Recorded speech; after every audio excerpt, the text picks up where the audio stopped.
बच्चों, कैसे हैं आप सब? आशा करती हूँ आप सब अच्छे होंगे, स्वस्थ होंगे। स्वागत है आपका इस कक्षा में।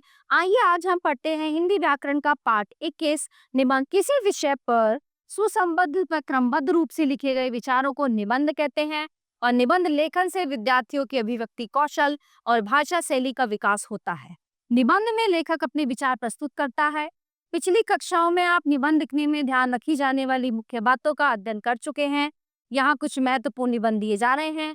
इन्हें ध्यानपूर्वक पढ़कर ऐसे ही अन्य निबंधों को लिखने का अभ्यास कीजिए। सबसे पहला है समय का सदुपयोग। मनुष्य के जीवन में समय संसार की संपदा से भी विशिष्ट स्थान रखता है। प्रकृति का सारा कार्य, ऋतुओं का आवागमन, सूर्य और चंद्र का उदय और अस्त निश्चित समय पर ही होता है, परंतु मनुष्य समय के मूल्य की उपेक्षा कर देता है। बार बार अवसर मिलने पर भी उसका उपयोग नहीं कर पाता। समय के बीत जाने पर बाद में पछतावा होता है, परंतु समय चूकने पर पछताने से कुछ लाभ नहीं। गोस्वामी तुलसीदास जी ने ठीक ही कहा है, समय चूकी पुनि का पछताने का वर्षा जब कृषि सुखानी। यानी कि समय एक महत्वपूर्ण धन है, इसका जितना उचित उपयोग किया जाएगा उतना अधिक लाभप्रद होगा। सदुपयोग न करने पर वह धन व्यर्थ हो जाता है। समय के एक क्षण को भी संसार के समस्त ऐश्वर्य द्वारा क्रय नहीं किया जा सकता।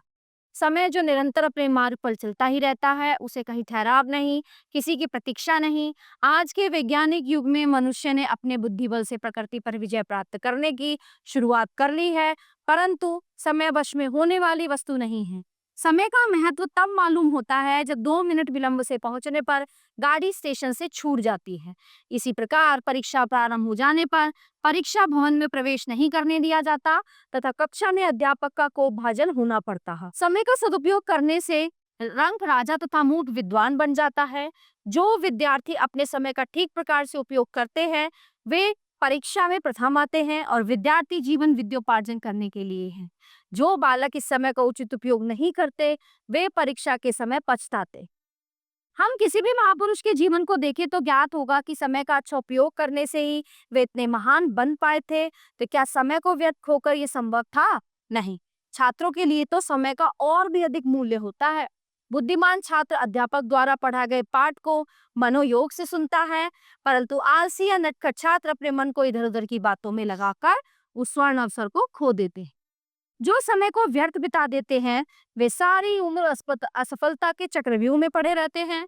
समय का सदुपयोग करने वाले सफलता के मार्ग पर निरंतर आगे बढ़ते हैं, इसमें कोई संदेह नहीं है। यही जीवन का मूल मंत्र है। प्रदूषण की समस्या। प्रदूषण से तात्पर्य है वायु, जल एवं स्थल की भौतिक, रासायनिक एवं जैविक विशेषताओं का अवांछनीय परिवर्तन जो प्राणी जगत को किसी भी रूप में हानि पहुंचाता है। जीवधारी अपने विकास, वृद्धि और व्यवस्थित जीवन क्रम के लिए एक संतुलित वातावरण पर निर्भर रहते हैं। कभी कभी वातावरण में कुछ हानिकारक घटकों का समावेश हो जाता है जो जीवधारियों के लिए किसी न किसी रूप में हानिकारक सिद्ध होता है। ये अवांछनीय घटक ही प्रदूषण के हानिकारक तत्व। प्रदूषण की समस्या का जन्म जनसंख्या की वृद्धि के साथ साथ हुआ। वर्तमान में प्रदूषण विभिन्न रूपों में दृष्टिगोचर हो रहा है। उनमें से प्रमुख रूप निम्नलिखित है। सबसे पहला है वायु प्रदूषण। वायुमंडल में विभिन्न प्रकार की गैसें एक विशेष अनुपात में उपस्थित रहती है। जीवधारी अपनी क्रियाओं द्वारा ऑक्सीजन और कार्बन डाइऑक्साइड का संतुलन वातावरण में बनाए रखते हैं। हम सांस द्वारा ऑक्सीजन ग्रहण करते तथा कार्बन डाइऑक्साइड छोड़ते हैं और पौधे प्रकाश की उपस्थिति में ऑक्सीजन छोड़ते और कार्बन डाइऑक्साइड ग्रहण करते हैं। परंतु कुछ मानवीय कृत्यों द्वारा इस संतुलन को नष्ट किया जा रहा है। मिलों तथा विभिन्न प्रकार के वाहनों से दिन रात निकलते धुएं ने वातावरण में जहरीली गैसों को घोल दिया है।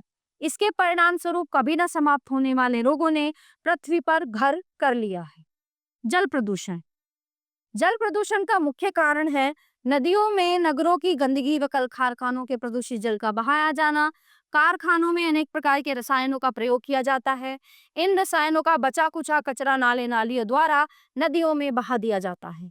नदियों से निकलने वाली नहरों द्वारा की गई सिंचाई तथा पीने के लिए प्रयोग किए जाने वाला प्रदूषित जल कितना हानिकारक हो सकता है ये कल्पना की जा सकती। फिर है ध्वनि प्रदूषण। अनेक प्रकार के वाहनों जैसे मोटर कार, बस, विमान तथा लाउड स्पीकर, बाजे एवं कल कारखानों से उत्पन्न मशीनों, सायरनों का तीव्र व कर्कश शोर हमारी श्रवण इंद्रियों को बेचैन व शिथिल कर डालता है। इससे मनुष्य में चिड़चिड़ापन, नींद न आना, भूख न लगना, मानसिक तनाव तथा पागलपन जैसी बीमारियां घर कर लेती। प्रदूषण पर नियंत्रण। प्रदूषण को रोकने के लिए व्यक्तिगत और सरकारी दोनों ही स्तरों पर पूरा प्रयास आवश्यक है। कारखानों को वाटर ट्रीटमेंट प्लांट तथा कचरे के समुचित निस्तारण हेतु बाध्य किया जाना चाहिए।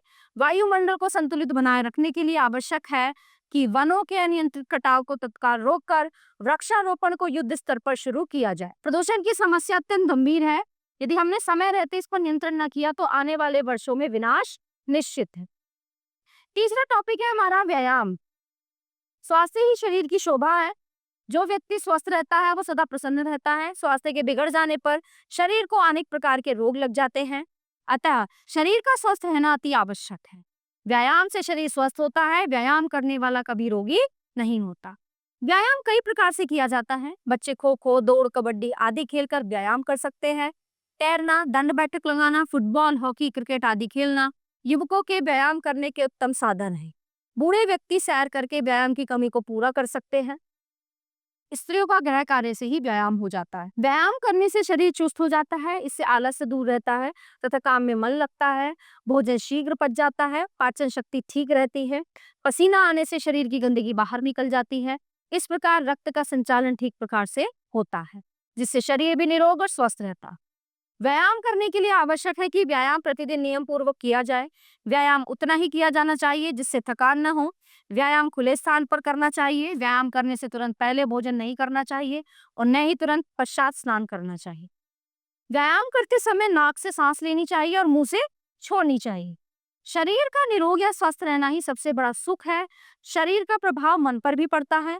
मन स्वस्थ रहने पर प्रसन्नता मिलती है। अतः समय निकालकर सबको व्यायाम करना चाहिए। तो ये थे हमारे निबंध। नीचे कुछ यहाँ पे टॉपिक दिए गए हैं जिन पे आपको खुद लिखना है। अपने विचार जो है, अपने थॉट प्रोसेस से ये पूरे निबंध आपको लिखने हैं। ठीक है, तो हमारा ये पाठ यहीं पे समाप्त होता है। आशा करती हूँ ये आपको बहुत अच्छे से समझ आया होगा। मिलते हैं अगली कक्षा में। धन्यवाद।